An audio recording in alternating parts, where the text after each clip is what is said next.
Bonjour à toutes et tous. Alors, j'ai une question. Est-ce que parmi toutes ces personnes, il y a un responsable de formation? Vous pouvez lever la main, hein, soyez fiers.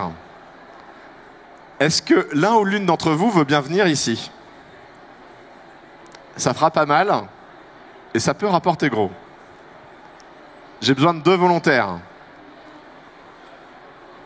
Où je désigne? Monsieur, vous pouvez venir ici, s'il vous plaît? Est-ce qu'il y aurait 2 personnes qui veulent bien venir ici?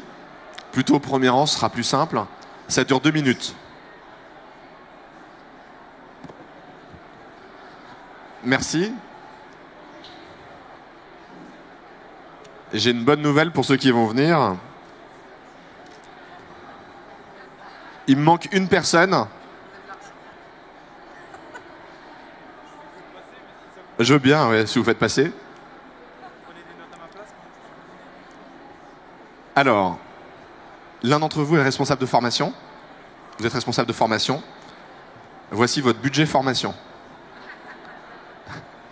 Je vous confie 500 €. Il y a 10 billets de 50 €. Vous enverrez plus bientôt la tête. Prends le micro, comme ça vous pouvez recompter. Margarita, je vous remercie. Et à côté de vous, nous avons Raphaël. Raphaël, vous êtes apprenant. Margarita va vous envoyer en formation et elle va vous confier tout le budget.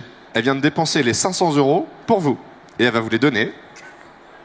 Merci beaucoup. Je suis content d'avoir été là, merci. Au revoir. Et donc, on va faire un jeu. Qu'est-ce qui va se passer dans 20 minutes?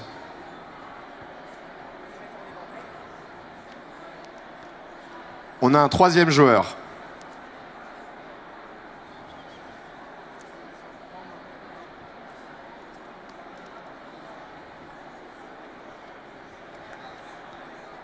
Qu'est-ce qui va se passer au bout de 60 minutes?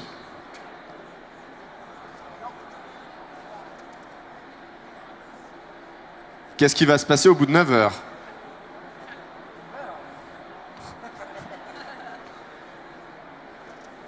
Qu'est-ce qui va se passer au bout de 24 heures?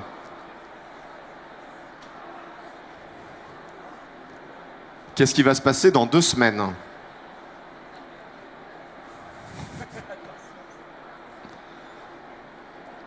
Et en fait, là, ce qu'on vient de voir dans une partie accélérée, c'est ce qui se passe pour chacun de vous, pour moi également, quand je suis en train de rester assis. Quand on organise des contenus de formation, on dépense un budget, il y a un apprenant qui en bénéficie, et il y a une tierce entité qui arrive. Est-ce que vous savez qui est cet individu? L'oubli. Et effectivement, nous dépensons des milliards chaque année en formation et on a un véritable problème, c'est que sur tous ces milliards, on a 90% de ce montant qui est perdu. Le coupable, c'est l'oubli. Et on a une autre problématique, c'est que ce montant-là, si vous n'avez pas bien pensé votre contenu de formation, c'est pas 50, mais potentiellement 25, voire 10. Et donc, on a un double enjeu, c'est l'objet de mon intervention. Je vous remercie pour votre participation. C'est de voir comment on va pouvoir multiplier ces éléments-là. Mon enveloppe. Donc, je m'appelle Guillaume Copin, je suis directeur et fondateur de la société Exos. Nous avons 3 métiers. On fait du conseil pour digitaliser des actions de formation. Nous créons des contenus e-learning sur étagère et nous créons des contenus e-learning sur mesure. Là, c'est la partie réclame, publicitaire. Les clients viennent chez Exos pour 4 raisons. Première raison, pour l'efficacité de nos formations sur le cerveau des apprenants. La seconde, c'est pour des budgets optimisés qu'on propose. La troisième, c'est pour la rapidité de production. Et enfin, c'est pour les taux de participation à nos contenus de formation. Aujourd'hui, pendant le temps qui nous reste, je vais voir avec vous comment on peut optimiser l'efficacité de vos formations pendant et après. Concrètement, comment est-ce qu'on peut améliorer vos contenus? Aujourd'hui, moi je suis passionné par un sujet qui s'appelle la neuropédagogie. Donc c'est la science qui s'intéresse à la manière dont le cerveau de l'être humain fonctionne en situation d'apprentissage. Je ne suis pas scientifique, mais on a des scientifiques en France et de par le monde, et on a notamment en France beaucoup de personnes qui œuvrent dans la recherche, qui mènent beaucoup d'avancées et qui font des avancées pour nous dire, ben voilà, finalement, pour former plus efficacement, il faudrait faire ceci, cela, cela et cela. Mon métier, c'est de voir dans quelle mesure ces avancées scientifiques, on peut les appliquer dans la vraie vie pour que ce soit utile pour les apprenants. C'est la raison d'être de ma société. Donc j'ai essayé de prendre parmi plusieurs dizaines d'exemples qu'on utilise dans nos contenus de formation, je vais en prendre 4 concrets. Le premier, vous avez tous entendu parler de ce type d'étude, qui est assez controversé sur la manière dont ça a été fait, mais globalement, on peut s'entendre pour dire que le langage du corps, quand on est dans la diffusion d'un message, joue pour une part prépondérante par rapport à un contenu en termes de mémorisation. Là où on pensait que le sens des mots représente que 7% et l'intonation et la diction va représenter 38%, tout le non-verbal va représenter plus de 50%. Si on applique ça au domaine de la formation et du e-learning, ça veut dire quoi?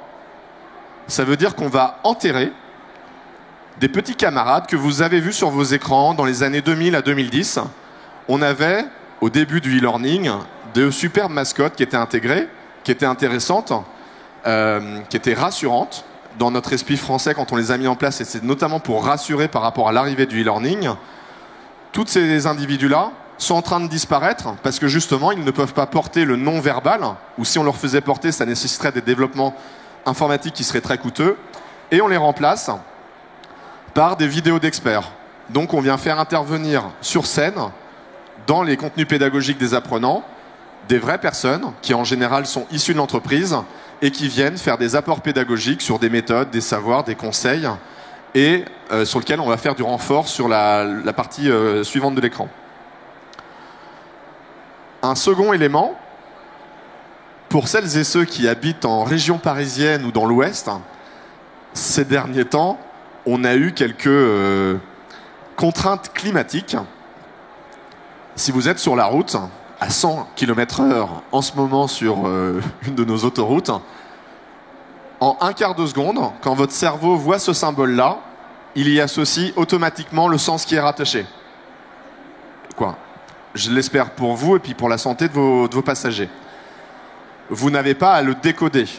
Et grosso modo, il y a eu de nombreuses études de la sécurité routière pour essayer d'identifier quel était l'impact des visuels sur le cerveau d'un individu. Donc là, ça a été utilisé dans le cadre de la sécurité routière, mais on peut appliquer les mêmes types de techniques à des contenus de formation. En un quart de seconde, je décrypte ce symbole-là. Attention, chaussée glissante. Dans le même laps de temps, je ne peux décrypter qu'un seul mot. C'est la raison pour laquelle, dans les contenus de formation, quand on applique ces contenus-là, on vient limiter tout ce qui est éléments textuels. On peut en intégrer certains, mais on va essayer de favoriser plutôt des visuels et des visuels simples. Plus le visuel sera simple, plus il va être digeste pour le cerveau de l'individu. Plus il va être complexe, plus potentiellement on vient alourdir la charge cognitive de l'individu. La troisième chose, est-ce que vous savez pourquoi notre code de carte bleue est sur 4 chiffres, là où votre code de Wi-Fi, si vous êtes dans une boîte française, pour ne pas les nommer, est sur une série de caractères de plus de 10 à 15 chiffres? Est-ce que vous avez une idée? Pour la mémorisation, tout à fait. En fait, derrière ce concept, il se cache un terme scientifique. On va appeler ça l'empamnésique. Dans les années 70, on a eu un chercheur qui s'appelle Miller. Il y a eu beaucoup d'études sur le chiffre magique. On a parlé du chiffre 7. Pour qu'une présentation soit efficace, il faut 7 messages clés. Depuis, il y a eu d'autres études, et il y en a eu des récentes, fin des années 90 et début 2000, d'un monsieur qui s'appelle Cowan. Et en fait, ce qu'il a mesuré, c'est l'impact de notre charge au niveau de l'empamnésique. Ça veut dire quoi? Ça veut dire qu'au niveau du cerveau, on a 3 types de mémoire. La mémoire sensorielle, la mémoire à court terme et la mémoire à long terme. Notre cerveau est incroyable, c'est une machine redoutable. il a une limite, c'est dans la mémoire à court terme, c'est la taille de l'empan mnésique.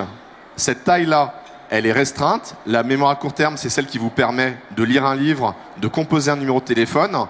Et lui, dans ses études, ce qu'il dit, c'est que pour un adulte, cette taille-là est de 4 plus ou moins un item. Pour un enfant, elle va être à 3, mais pour un adulte, et là c'est variable en fonction des adultes, il n'y a pas de règle en termes de sexe ou d'éducation, mais on va être à 4 plus ou moins un item. Ce qui veut dire qu'en termes de pédagogie, quand vous avez des éléments e-learning ou des écrans en formation présentielle ou classe virtuelle, vous avez un intérêt à limiter à 3, 4 items vos contenus. C'est la raison pour laquelle tout à l'heure je vous ai dit que j'allais prendre 4 items sur les 30 et quelques recettes au niveau neuropédagogique que l'on a, de manière à ce que ce soit efficace pour votre charge cognitive. Le quatrième élément, écrire pour mieux retenir. On a eu des études sur 800 psychologues aux États-Unis qui ont analysé quel était l'impact de l'écriture dans la mémorisation. Et on se rend compte que le fait d'écrire, et je ne parle pas du fait de taper, mais bien du fait d'écrire, ça vient activer une autre zone dans notre cerveau, qui est la zone de la motricité, et du coup ça vient renforcer notre apprentissage. C'est la raison pour laquelle, dans des contenus e-learning, on vient intégrer des séquences d'écriture. On dit aux apprenants, prenez une feuille et un stylo, on leur demande un exercice, c'est une vocation pour améliorer la mémorisation, mais pas que. On peut aussi l'utiliser dans le cas de contenus blended. Ça veut dire que pour ces contenus-là, on peut demander un premier exercice à un apprenant que le formateur ensuite en blended va pouvoir récupérer et réutiliser. Voilà, je voulais partager avec vous 4 exemples concrets qui sont applicables dans vos contenus de formation. Il y en a plein d'autres, mais dans un laps de temps qui a été court, j'ai essayé de cibler. Mais il y a plein de choses que l'on peut faire. Ensuite, comment est-ce qu'on peut booster un contenu de formation? Vous avez diffusé votre formation. On a eu l'exemple tout à l'heure. On a investi 500 €. Si la formation a été bien pensée, il reste 50 € si on les traduit en argent financièrement, ce qui n'est pas le cas. Hein. Mais il reste 10% dans la tête de l'apprenant. Aujourd'hui, 90% de la formation est oubliée dans les 2 semaines. Je vous ai mis les études dont proviennent ces chiffres. C'est ce qu'on appelle la courbe de l'oubli, qui est assez classique et elle est répandue depuis de nombreuses années. Vous avez les différents éléments dans le temps avec le pourcentage de conservation dans la mémoire et puis la manière dont ça va baisser au fur et à mesure du temps. C'est une vraie problématique sur laquelle les scientifiques ont énormément travaillé pour voir comment on pouvait améliorer ça. Est-ce que vous êtes d'accord pour dire que l'oubli est un échec de la mémoire? Qui est d'accord? Je suis tout seul? Ah, merci. Merci. On n'est pas nombreux. Et vous avez raison de ne pas être d'accord avec moi, parce que l'oubli n'est pas un échec de notre mémoire. C'est ce qu'on appelle un neuromythe. Pendant longtemps, on a eu des croyances en formation et dans différents domaines. Lorsque la science est devenue démontrée avec des faits scientifiques sur des échantillons suffisamment conséquents, on s'est dit, ah tiens, finalement, le fait d'être visuel ou d'être auditif n'est pas un acquis en termes de formation, c'est pas un style de formation, ça n'existe pas, c'est un neuromythe. Le fait de considérer que l'oubli est un échec de notre mémoire est également un neuromythe. C'est quoi l'oubli? La définition que je vous ai indiquée, le fait scientifique, l'oubli est un processus actif et adaptatif qui est nécessaire à notre survie. Si nous n'oublions pas, en tant qu'être vivant, nous ne pouvons pas survivre. On a besoin de survivre, et si on regarde au niveau des études scientifiques, en 10 ans, on parle d'infobésité. Le nombre d'informations que vous recevez aujourd'hui dans votre cadre professionnel, si je reste sur un univers professionnel, a été multiplié par 10. Ce chiffre augmente d'environ 10% chaque année. Bon courage pour dans 10 ans. Quelle est la situation? Toutes les 60 secondes, votre cerveau, si on regarde sur 60 secondes, est martelé. Là, en ce moment, vous êtes principalement martelé par un individu qui fait 1m80 qui est ici, avec des slides qui sont juste là. Mais dans la vie de tous les jours, vous avez aussi votre smartphone, vous avez LinkedIn, les réseaux sociaux, les mails, les SMS, WhatsApp, vous avez la publicité. Là, autour de nous, on a quelques stands, on a une boutique alimentaire, quoi, un restaurant. On a beaucoup d'éléments qui viennent pousser de l'information et qui viennent augmenter la charge qui se trouve ici et donc qui viennent potentiellement saturer notre charge cognitive. Et donc, on va parler d'infobésité. Et du coup, les scientifiques se sont penchés sur l'oubli dans l'autre sens, en se disant, bon, ok, on oublie, comment fonctionne notre cerveau pour identifier qu'une information est nécessaire et utile à se rappeler? Donc, ils ont regardé, donc là, je vous ai mis une coupe de ce que l'on peut voir au niveau d'un cerveau via un IRM, qui est l'imagerie par résonance magnétique. Si on prend un souvenir, comme nous sommes fin janvier, j'ai pris un souvenir plutôt estival.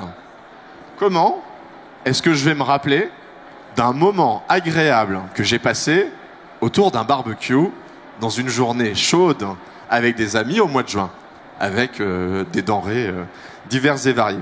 Comment ça va fonctionner? Au moment où je vais vivre cet événement, vous voyez pas très bien. Je vous ai parlé des 3 types de mémoire, sensorielle, court terme, long terme. Au moment où je vais vivre cet événement, dans ma mémoire sensorielle, peut-être que je vais sentir l'odeur du charbon de bois au barbecue. Peut-être qu'à ce moment-là, je vais goûter une côte de bœuf délicieuse avec des légumes croquants et de la fleur de sel. Peut-être que mon couteau, la gueule, va découper des fils de lamelles de tranches de bœuf. Et au niveau de la vue, je vais voir mes amis et je vais peut-être être en train de discuter avec mon voisin de gauche d'un match de rugby.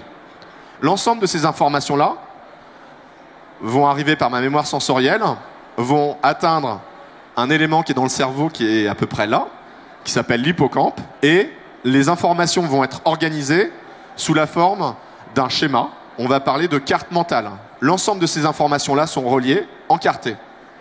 Première étape, le souvenir, et ça va aller dans ma mémoire à long terme, dans un classeur qu'on va appeler le classeur de la mémoire épisodique. Une fois que c'est ici, qu'est-ce qui fait que je vais m'en rappeler? Je vois que nous avons un public, a priori de plus de 18 ans. Tous et toutes que nous sommes autour de cette pièce, plus vos souvenirs sont lointains, plus ils sont en train de disparaître. Si je vous demande quel souvenir vous aviez à 5 ans, vous n'allez pas en avoir énormément. Si je vous demande vos souvenirs à 10 ans, vous en aurez un peu plus. Parce qu'en fait, comme l'oubli est un processus qui est nécessaire, dès que le cerveau considère qu'on n'a plus besoin de l'information, il va oublier l'élément. Combien parmi vous ont dormi à l'hôtel hier soir? Est-ce que vous vous rappelez de votre numéro de chambre? Oui. C'est normal, c'était nécessaire. Hier soir, ça aurait été embêtant de ne pas avoir le numéro de la chambre pour aller chez vous. Est-ce que vous vous rappelez du numéro de chambre que vous aviez la dernière fois que vous avez été à l'hôtel? Non? A priori, il n'y a pas de grande utilité. Et le cerveau va faire le tri par rapport aux informations qui sont nécessaires et celles qui ne sont pas nécessaires. Du coup, les scientifiques ont regardé qu'est-ce qui faisait que ça allait être intéressant. Et grosso modo, lorsque l'on part sur un processus de restitution, il y a 2 manières de fonctionner. Soit je veux me rappeler d'un élément au niveau d'une soirée, donc je me suis dit, qu'est-ce que j'ai fait la semaine dernière? Ah oui, j'étais faire un barbecue, et là va me revenir barbecue, amis, côte de bœuf, discussion rugby. La carte mentale va revenir en mémoire. Ou il y a un élément, par exemple, je vais marcher dans le salon, bon, c'est improbable, et je vais peut-être sentir une odeur de charbon de bois, je crois pas, et là je pourrais y associer, charbon de bois, et revenir indirectement sur un schéma qui est arrivé il y a une semaine. On va s'intéresser à la première manière, et c'est ça qui nous intéresse au niveau de la partie scientifique, c'est qu'est-ce qui fait que, à ce moment-là, quand je viens rappeler une information, dans mon cerveau, il y a un endroit où on va se dire, tiens, cette information-là, Guillaume est en train de se la rappeler, ça doit être important, je le remets en haut de la pile. Et plus je vais faire ça, plus on va considérer que cet élément, que cette carte mentale est important, et plus elle va prendre d'importance et rester longtemps dans mon cerveau. C'est exactement ce qui s'est passé le 11 septembre 2001. Triste journée. Si je vous demande à chacun où vous étiez lorsque vous avez appris pour ce triste événement, en général, je vois des têtes hochées, vous vous rappelez à quel endroit vous étiez. C'est lié aussi au fait que, à ce moment-là, vous avez appris cette triste nouvelle, vous étiez dans un lieu, a priori, si je vous le demande, vous voyez à peu près où vous étiez, a été encarté dans une carte mentale, et comme il y a eu beaucoup de raisons d'en reparler, cette information-là, elle reste présente dans votre mémoire à long terme, de manière épisodique, de manière très forte. Qu'est-ce qui fait que cette information elle reste longtemps? En fait, c'est ce qu'on va appeler, en formation, après une action de formation, on va avoir des séquences qu'on va appeler de renforcement cognitif, renforcement social et renforcement comportemental. Moi, là, je vais vous parler du renforcement cognitif. Par rapport au renforcement cognitif, on a deux inconnus. La première inconnue, on sait que si on effectue des séquences de renfort cognitif après la formation, on va avoir des améliorations. Jusqu'à maintenant, on ne savait pas dire combien, sous quelle fréquence et comment. Et on se demande sur quelle durée on doit les avoir. J'ai une bonne nouvelle, j'ai une excellente nouvelle, c'est que les scientifiques ont énormément avancé, notamment en 2016 aux US, et ils ont fait un bond. Aujourd'hui, on est en capacité de vraiment mieux combattre la courbe de l'oubli. Ce qui veut dire que potentiellement, ce que vous allez faire après la formation, en tant qu'apprenant ou en tant que responsable de formation, aura plus d'impact qu'avant la formation, dès lors que la formation a été bien pensée. Et donc, je suis très fier de vous présenter l'un de nos produits, qui s'appelle les boosters. Les boosters, c'est quoi? C'est l'usage de la science, donc des algorithmes qui nous permettent d'identifier les moments auxquels on doit solliciter la mémoire à long terme de nos apprenants, avec une méthode, comment on va les formaliser, comment on va les écrire, comment on va les appliquer, et une technologie pour leur donner vie. Ça, c'est un booster. Les boosters, c'est ce qu'on considère comme un saint graal au niveau de la mémoire, parce qu'ils vont venir doper comme des capsules pédagogiques le contenu qui était important. Et donc, on a développé toute une méthode et un algorithme pour créer des boosters efficaces. Comment est-ce que ça se matérialise? En fait, c'est un instant très précis après la formation, et quand je parle d'instant, c'est un jour, heure, auquel on va envoyer à l'apprenant un booster. Ce booster-là, il prend la forme soit d'une vidéo pédagogique ou d'une séquence de renforcement cognitif. Et il va arriver à différents moments. Et là, je vais vous demander de ne pas prendre de photos. Je blague. Vous pouvez prendre des photos. Il va arriver à différents moments. Là, je vous ai mis à titre d'exemple. C'est pas l'algorithme précis. Mais on va venir faire 5 séquences de renforcement cognitif sur un délai de 60 jours. Pour qui est-ce que ça va être intéressant? Ça va être intéressant et rentable dès lors que vous déployez des formations sur plus de 40 apprenants. En dessous, le coût d'investissement ne sera pas rentabilisé. Au-delà de ce seuil, vous allez très vite le rentabiliser et là, vous allez générer un retour sur investissement au niveau pédagogique et financier qui va être très très fort. Est-ce que vous savez quel est le gain attendu? Non. Là, je vais vous montrer une courbe qui est marketing et pas réaliste. Je le précise, donc la prenez peut-être pas trop en photo. Imaginons, on reprend la courbe de l'oubli avec les différents jours. Si on mène des événements boosters à différents moments, on va avoir une courbe de l'oubli qui va s'améliorer, mais qui ne va pas s'améliorer comme ça. C'est juste dans un objectif pour vous illustrer les propos. Et on va mener différents événements boosters qui vont venir améliorer la rétention dans le cerveau de l'apprenant à long terme.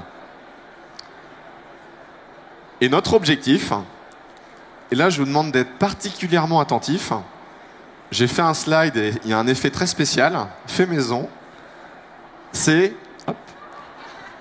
l'efficacité d'une formation. Vous devez être en capacité d'aller chercher du x2, voire potentiellement du x3. Nous, notre promesse, c'est x2 en termes d'efficacité. Donc par rapport aux 90%, on est en capacité de gagner 10, voire potentiellement 20% de plus. Je vous remercie pour votre attention. Si vous souhaitez en savoir plus, nous sommes en face du stand C42. Et si vous avez des questions, il me reste 2 minutes.